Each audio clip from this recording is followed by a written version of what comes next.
Hey guys, welcome back to The Legend of Zelda: A Link to the Past. In this part, we're going to be heading to the 4th dungeon, but before that, we're going to get a flute from a little boy that's lost in the Dark World. Just watch and you'll see what I mean.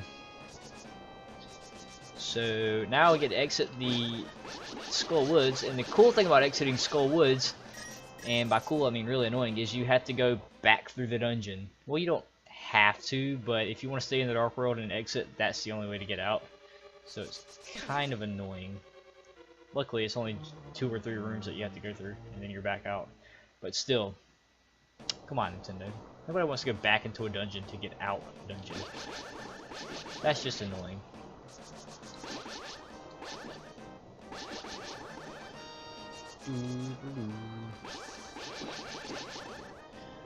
Alright, so where we're going is actually I guess it's sort of like the Haunted Grove, I think is what it's called. But we're gonna go there in the Dark World, and we're gonna avoid that guy that was trying to fork me. The guy that was trying to fork me, we're gonna avoid it. He's back! Okay, so we're actually gonna go down this way, and my phone is still going off. Why? That's my work phone, by the way. I said that in the last part, because the last part was literally 5 minutes ago for me, but that is still my work phone. Ugh. So we're actually gonna go. You can go down that, but not up it without the Titan's Mitt, which we'll be getting in the next dungeon, by the way. So we're gonna hop down that and go over here to the Grove. I don't know what it's called in the Dark World, but in the Light World it's the Haunted Grove, and we're gonna talk to this guy. And he said he used to play flute, and he gathered in the grove, and something about some flower seeds, and he gives us a shovel. That's the only important thing. And we're gonna take this and go over here. And use the magic mirror. If we're lucky, we don't have to listen to that. Hey, look, it's a chocobo. I may have put the... Oh, there it is. Okay. So that's what we're after, the flute. And, oh, it froze me. So you can see what actually happened there. That was the kid. That's what he looked like in the Light World, and then he got zapped into the Dark World somehow, magically. And this is him in the Dark World, if you want to follow along with the story there. He says you can't play it, yada yada yada. And then he asked to hear the flute one last time, so we're going to play it. And actually, it'll play the whole sound this time.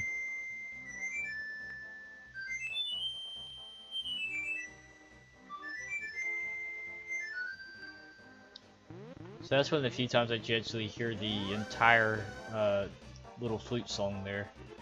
Because when you play it yourself, it's just the first little 2 notes or whatever. Doodle-doo, doodle-doo.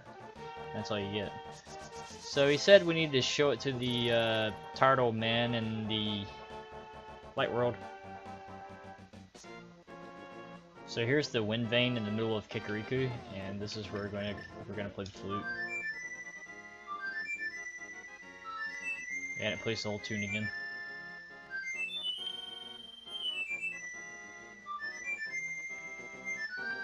I like that little tune, it's pretty nice. But yeah, so there's a chicken bird thing flying in the... I guess it's more like a duck than a chicken, because chickens don't fly.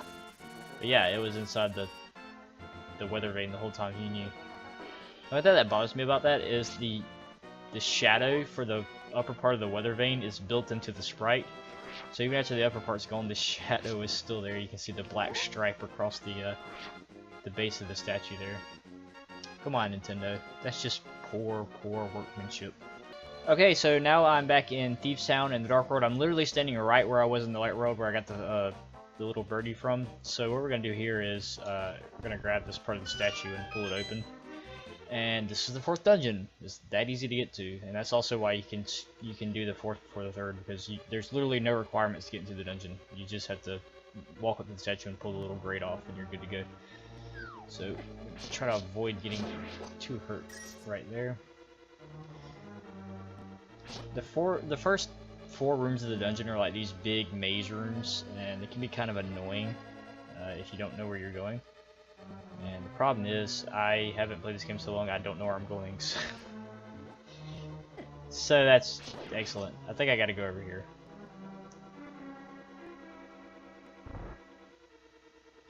I was right. that's all you need from this area is the big key. I think maybe the compass or the map one may be over here as well in one of these chests, but again, not completely necessary, so I'm not going to bother to get it.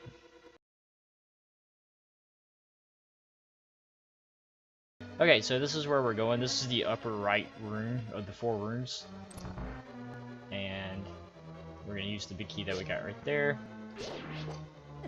And then in here, we're going to kill some skeletons, and up here at the top is a key, and that's what we need to go through the door down here.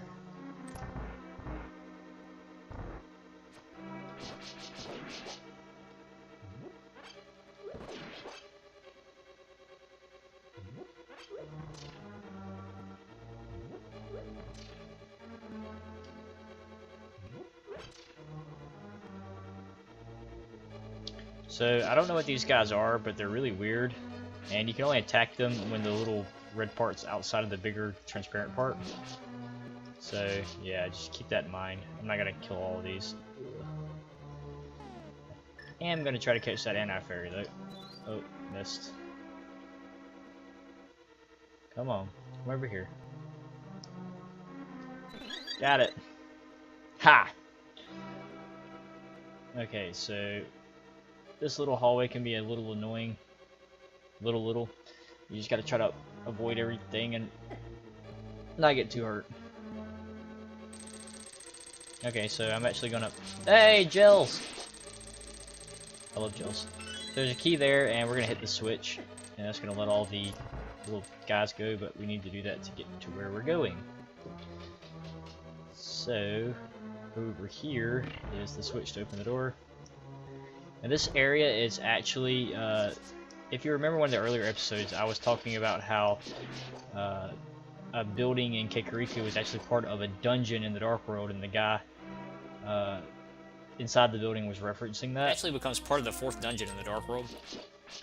So this is actually that building, and this is the dungeon that I'm talking about. And I'll show you exactly what I mean. So I actually forgot to record this part, but here is the thatched house that I was mentioning, and this is what it looks like in the Dark World. And if you look at its shape, it's sort of a bone shape. And if we actually go back and check the map in the dungeon, you'll see that it lines up perfectly with the rooms inside the dungeon, which basically confirms that yes, it is part of the dungeon. And that kind of goes hand in hand with what the guy inside the thatched house in the Light World says. So I like the continuity there. Nintendo did a really good job with that, and it's just a neat little fact about this game that I really love. So what we have to do right here is throw a bomb onto the spot where the sun is shining on the floor. Not like that. Like this. And that'll actually blow a hole through the floor and allow the sun to shine down below. And that'll be necessary for actually activating the boss later on in the dungeon. So make sure you do that part. Alright, now we're going to head back down the way we came. And I think we have to leave the blocks like this. I don't remember exactly. It's been a while since I played all the way through this game. Yeah, okay, so we leave them down so we can go over to the right. And over here, you're going to want to make sure you do not go down. Do not go through that bottom door because you have to walk around again and it's a pain in the ass. Head over to the right. And then, I think... yeah, so head over to the right and then go down. I thought there was a key in that pot, but it's actually a switch, and that switch is to open the door to the right. So these big blocks like this that look like you couldn't lift, you actually can lift them. They don't require anything to lift.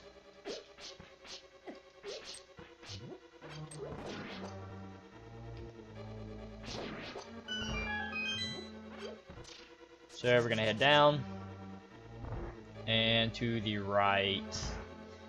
And this is like the prison area of the dungeon.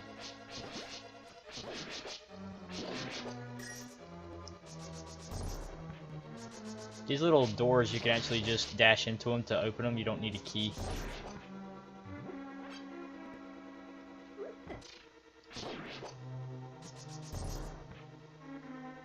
And here's the maiden. Not really.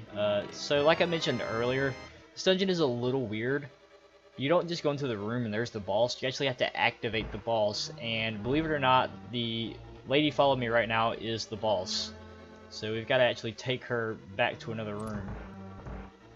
But first, we have to get the dungeon item, which is in this chest, and that is the Titan's Mitt.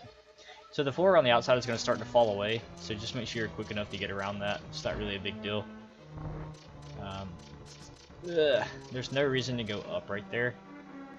The easiest thing to do is just go back up right here. Now we're going to lift this out of the way.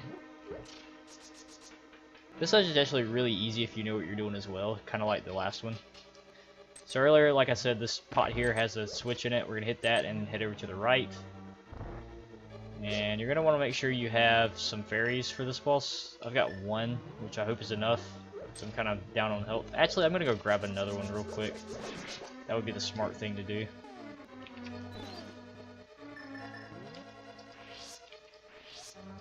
There's one fairy.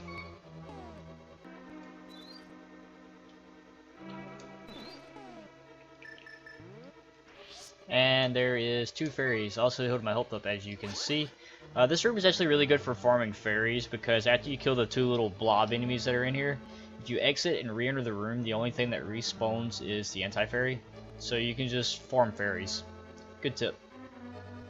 Alright, so we are ready to enter the boss's room. So what we're going to do is walk in. And once we get in, we're going to walk into the light that we created by blowing the roof, or the floor below, and that activates the boss battle. So this is blind. You have to hit him in the head. The easiest thing to do is kind of get behind him, if you can manage it, like this. And then just go ham on him. He'll eventually drop like that and start spinning around, and then after a moment or two his body will respawn with a new head. And at that point you just kind of stay up here behind him and wait for him to respawn a third time. And usually as long as you kind of face down, your shield will take a lot of the brunt of the damage. And that's it, that's all there really is to him. It's actually a pretty easy boss. I don't know why I went and got so many fairies. And that is it for the 4th dungeon in the Dark World. We're moving right along, aren't we?